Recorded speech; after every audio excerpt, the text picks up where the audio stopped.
السلام عليكم ورحمة الله وبركاته. أينما كنتم وحيثما وجدتم مرحبا بكم معنا. قناة غوستو برود كما تعرفوا هي تاع الناس اللي تحب الخلوي، اللي تحب المعنى، اللي تحب الشعبي، واللي تحب القعدة.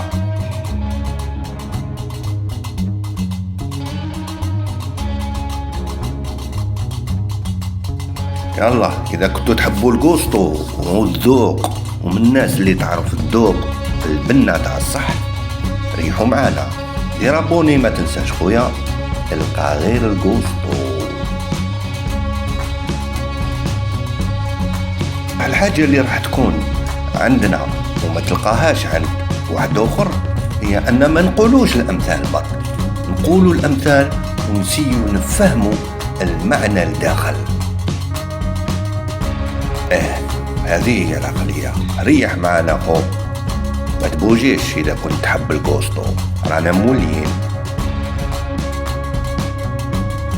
الحصة اللي فاتت كنا تكلمنا على مثل معروف عند الشعب الجزائري اللي هو سال مجرب ما تسالش الطبيب، وكنا عطينا التصحيح ديالو ولو كان يعني محاولة بسيطة من عندنا فقط، واللي حب يتفرج ويسمع واش قلنا على هذا المثل يقدر يشوفه في القناة تاعنا. أما اليوم راح يكون عندنا مثل آخر وحكاية أخرى وتفسير آخر. يلا نبدأ مع بعض. بسم الله نبدأ بها يبدأ البادي.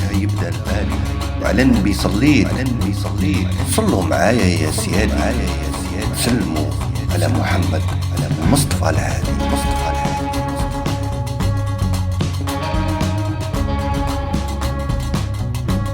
قالوا نسمان ربي يمد الحم ليه ما عندوش السنان، ولا يقولوا ثاني ربي يعطي الحم اللي ما عندوش سنان. متفقين أن المثل هذا قولوه بزاف في حياتنا اليومية، صح؟ هل يعني فاهمين قصده؟ اسكو على بالنا مليح وش هو يقول؟ هذه اللي نختلفوا فيها احنا. كاين على باله وش هو يقول، وكاين اللي ما على بالوش. هذا المثل عادة نقولوه كي مثلا زعما نقولوا واحد ما يحسنش التصرف في كاش عفسة. مثلا واحد عنده دراهم لاباس به مرفاه وما يعرفش يتصرف في دراهمه، يخسرهم ولا مشحاح، نقدروا نقولوا عليه ربي يمد الحم اللي ما عندوش السنان.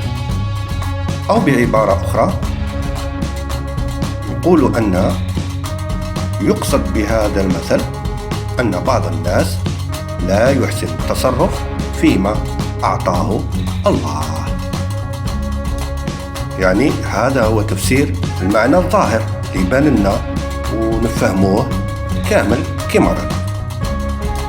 بصح بيناتنا خاوتي كي نعاودوا نقولوا المثل تاعنا بالدارجة طبعا، ماشي بالتفسير تاعو بالعربية الفصحى،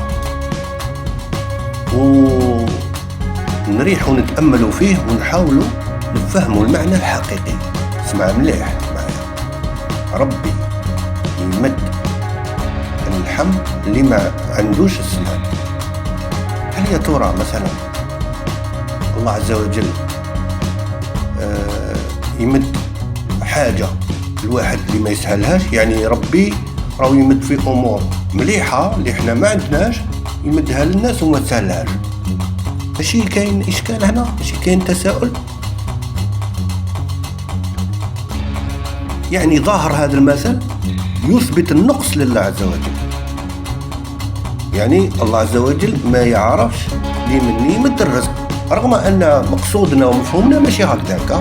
انا متفاهمين، يعني يثبت النقص وينفي عنه الحكمة، لان من الحكمة كما يقال وضع الاشياء في مكانها، والله عز وجل هنا راه يضع الاشياء حسب المثل طبعا في غير مكانها، وهذا نقص.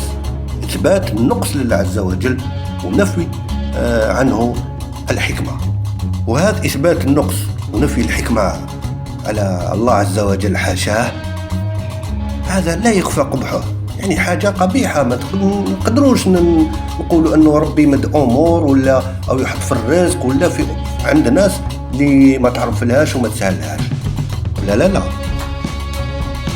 وعلى حساب ظني، على حساب تفكيري البسيط كما يقولوا، لازم علينا نجنبوا هذه الصيغة، ماشي هذا المثل، لا لا، نجنبوا هذه الصيغة تاع المثل.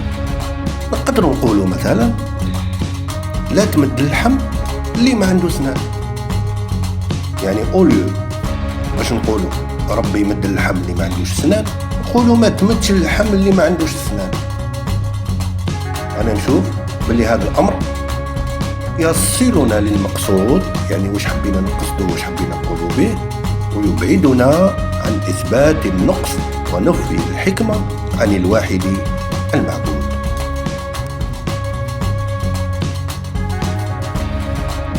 إن شاء الله كنا توفقنا في هذا الحصة مع هذا المثل، وإن شاء الله نكونوا توفقنا أيضا أننا لقينا له حل يخلي المقصود كما هو ويبعد أمور اللي ماشي مليحة عليه.